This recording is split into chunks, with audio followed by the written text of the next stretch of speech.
كفروا كمثل الذي ينعق بما لا يسمع إلا دعاء ونداء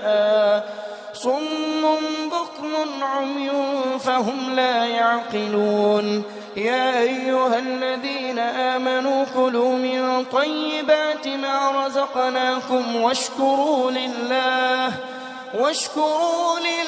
إن كنتم إياه تعبدون إنما حرم عليكم الميتة والدم ولحم الخنزير وما أهل به لغير الله فمن اضطر غير باغ ولا عاد فلا إثم عليه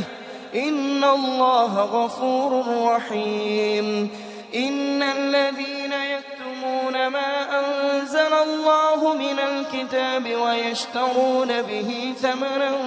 قليلا